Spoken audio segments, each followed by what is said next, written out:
बचपन से ही Karl von फ्रिश ये समझना चाहते थे कि दूसरे जीव जंतु क्या जानते हैं, उन्हें दुनिया कैसी नजर आती है। वो जानना चाहते थे कि क्या मछलियों को रंग दिखते हैं, गंध आती है। उन्होंने जानवरों के व्यवहार को जानने के लिए नए प्रयोग किए और उन्हें फिल्माया भी। 20वीं सदी की शुरुआत में उन्होंने सबसे पहले नए मीडियम मोशन पिक्चर्स का इस्तेमाल साइंस, एंटरटेनमेंट और कम्युनिकेशन के लिए किया। इंसान हजारों साल से मधुमक्खियों के अजीबोगरीब डांस को देखता आया है, लेकिन किसी ने भी इस नजरिए से यह समझने की कोशिश नहीं की कि उनके डांस के पीछे कोई खास वजह थी। कार्ल वॉन फ्रिश से पहले ना तो किसी ने यह सोचा और पूछा कि वो बार बार 8 के अंक की शक्ल में क्यों नाचती रहती है। वॉन फ्रिश ने मधुमक्खियों की इस हरकत को बड़ी दिलचस्पी से देखा, लेकिन इसकी वजह नहीं जान पाए। उन्होंने अपने एक्सपेरिमेंटल छत्ते की एक मधुमक्खी को लुभाने के लिए एक प्लेट में मीठा पानी रखा। मधुमक्खी छत्ते में लौटने से पहले इसे पीती थी। निशान वाली मधुमक्खी बाद में फिर इस मीठे पानी को पीने लौटी। वॉन फ्रिश ने नोट किया कि कुछ ही घंटों में कई दूसरी मधुमक्खियां भी उसके साथ आने लगी थी और ये हमेशा उसके छत्ते की ही होती थी। लेकिन सबसे हैरानी की बात यह थी, फ्रिश को मालूम था कि दूसरी मधुमक्खियां निशान वाली मधुमक्खी के पीछे पीछे प्लेट तक नहीं आई थी। कैसे? क्योंकि वो हमेशा छत्ते पर नजर रखा करते थे। उन्होंने प्लेट में मीठा पानी रखा था, ना कि शहद। यानी मधुमक्खियां अपनी गंध की खूबी के बल पर इस तक नहीं पहुंची थी। वो धीरे धीरे मीठे पानी वाली इस प्लेट को दूर करते चले गए। वो छत्ते से कई किलोमीटर दूर तक ही चले गए। फिर भी छत्ते वाली मधुमक्खियां वहां तक पहुंच जाती थी। तो निशान वाली मधुमक्खी ने भला मीठे पानी वाली प्लेट की सही लोकेशन कैसे दूसरी मधुमक्खियों को बताई कि वो आसानी से उस पानी तक पहुंच जाती थी? दरअसल उसके डांस में एक गुप्त संदेश छिपा था। हम इंसानों की कई पीढ़ियों को मधुमक्खियों का जो डांस बहुत ही मामूली और बेवजह सा लगता था, उसके साथ असल में जुड़ा था एक पेचीदा संदेश। इस इक्वेशन के पीछे था मैथमेटिक्स, एस्ट्रोनॉमी और समय से जुड़ा ज्ञान। और इन सब के मेल से ही ये मधुमक्खी अपने साथियों को मीठे पानी वाली इस प्लेट की जगह बताया करती थी।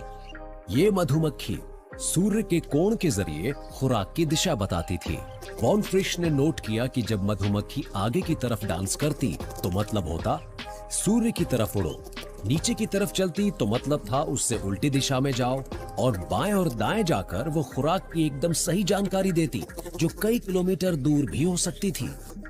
मधुमक्खी के डांस की जो अवधि होती है वो उसके साथियों को बताती है कि किस खुराक तक पहुंचने में कितना समय लगेगा।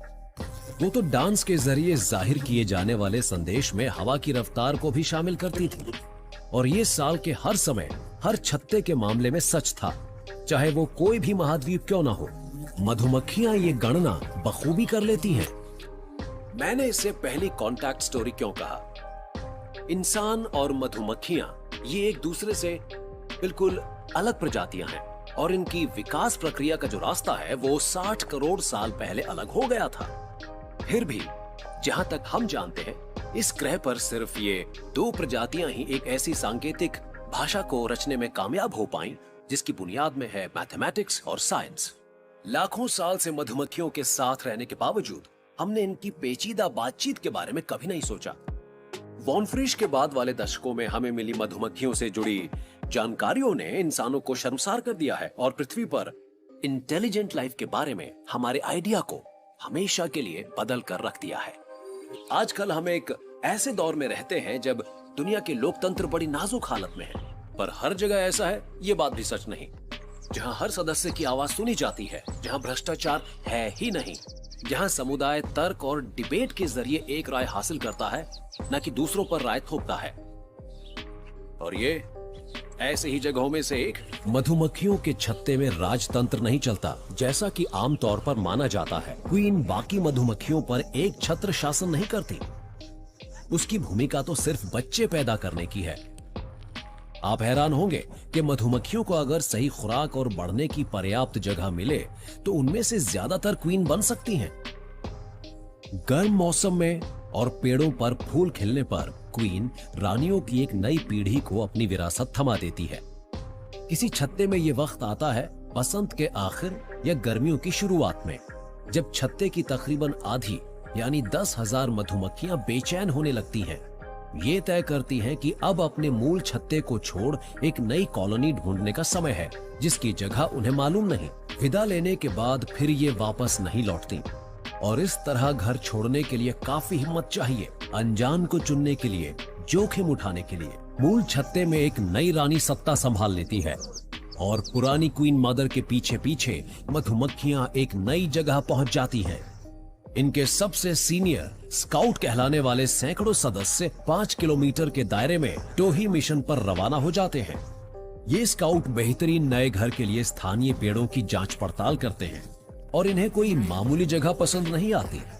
किसी पेड़ के खोखल में दाखिल होने वाली जगह इतनी ऊंची हो कि भालू और दूसरे हमलावर वहां आसानी से पहुंचकर इनके कीमती शहद को लूट ना सके।